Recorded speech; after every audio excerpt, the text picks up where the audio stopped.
सभी भक्तजनों को जय श्री कृष्ण। मार्गशीर्ष शुक्ल पक्ष मोक्षदा एकादशी।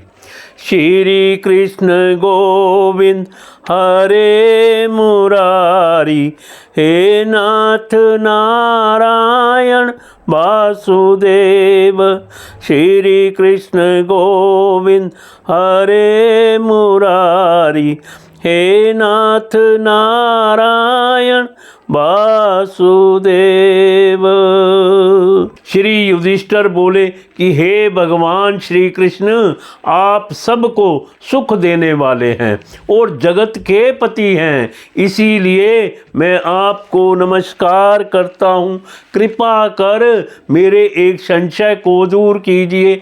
मार्गशीर्ष माह की शुक्ल पक्ष की एकादशी का नाम क्या है? उस दिन कौन से देवता की पूजा की जाती है और उसकी विधि क्या है? हे भगवान, मेरे इन प्रश्नों का उत्तर देकर मेरे संदेह को दूर कीजिए। भगवान श्री कृष्ण बोले, हे राजन, आपने अत्यंत उत्तम प्रश्न किया है। आप ध्यान पूर्वक सुनिए। मार्गशीर्ष माह के शुक्ल पक्ष की एकादशी मोक्षदा के नाम से प्रसिद्ध है। इस दिन श्री दामोदर भगवान की पूजा धूप दीप नैवेद्य आदि से भक्ति पूर्वक करनी चाहिए। अब मैं एक पुराणों की कथा कहता हूँ। इस एकादशी के व्रत के प्रभाव से नरक में गए हुए माता पिता पुत्र आदि को स्वर्ग की प्राप्ति होती है। आप इसे ध्यान पूर्वक सुनिए। प्राचीन गोकुल नगर में बेशामक नाम का एक राजा राज्य करता था। इसके राज्य में चारों वेदों के ज्ञाता ब्राह्मण रहते थे। रात्रि को एक दिन स्वप्न में राजा ने अपने पिता को नरक में पड़े देखा। उसको स्वप्न का बड़ा आश्चर्य हुआ। प्रातः काल होते ही वह ब्राह्मणों के सामने अपनी सब स्वप्न कथा कहने लगे। हे ब्राह्मणों, रात्रि को स्वप्न में मैंने अपने पिता को नरक में पड़ा देखा। उन्होंने मुझसे कहा कि हे पुत्र, अब मैं नरक भोग रहा हूँ, मेरी यहाँ से मुक्ति करो। अब मैं क्या करूँ, कहाँ जाऊँ? इस दुख के कारण मेरा शरीर तप रहा है। आप लोग मुझे किसी प्रकार तप दान आदि को बतावें जिससे मुझको मुक्ति प्राप्त हो।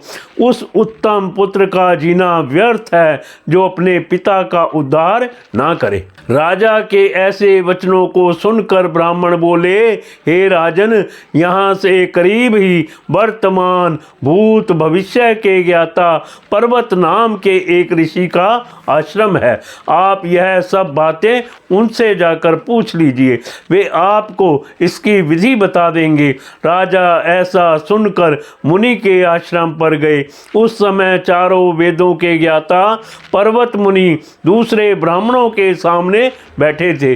राजा ने जाकर उनको साष्टांग प्रणाम किया।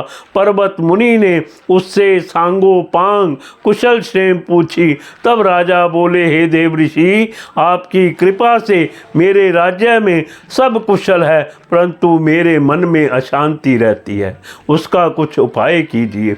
ऐसा सुनकर पर्वत मुनि ने एक मुहूर्त के लिए नेत्र बंद कर लिए और भूत भविष्य को विचारने लगे। फिर बोले, हे राजन, मेरे योग बल के द्वारा तुम्हारे पिता के समस्त कुकर्मों का ज्ञान प्राप्त कर लिया है। उन्होंने पूर्व जन्म में कामातुर होकर सोत के कहने पर एक स्त्री को ऋतुदान मांगने पर भी नहीं दिया। उसी पाप कर्म के फल से तुम्हारे पिता को नरक में जाना पड़ा है। तब राजा बोले, हे भगवान, मेरे पिताजी के उद्धार हेतु आप कोई उपाय बतलाइए। तब पर्वत मुनि बोले, हे राजन, मार्गशीर्ष माह के शुक्ल पक्ष में जो एकादशी होती है, उस एकादशी को आप उपवास करें और उस उपवास के पुण्य को अपने पिता हेतु संकल्प छोड़ दें। उस उस एकादशी के पुण्य के प्रभाव से अवश्य ही पर्वत मुनि के वचनों को सुनकर राजा अपने महल को आया और कुटुंब सहित मोक्षदा एकादशी का उपवास किया।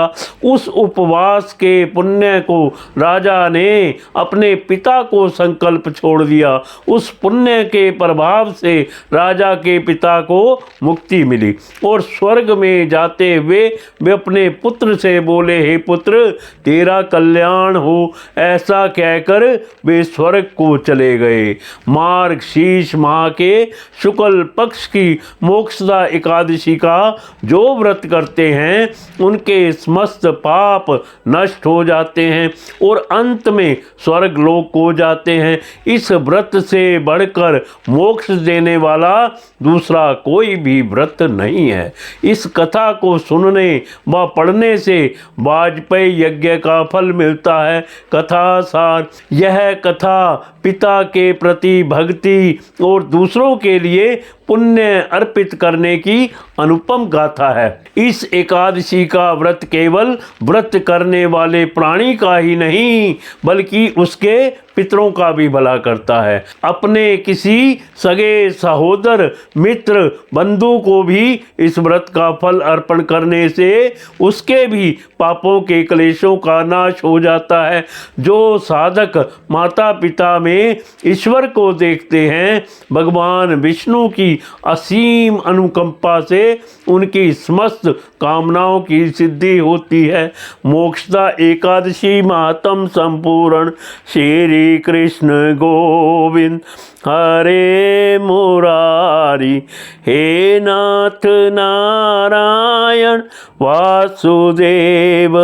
श्री कृष्ण गोविंद हरे मुरारी, हे नाथ नारायण वासुदेव।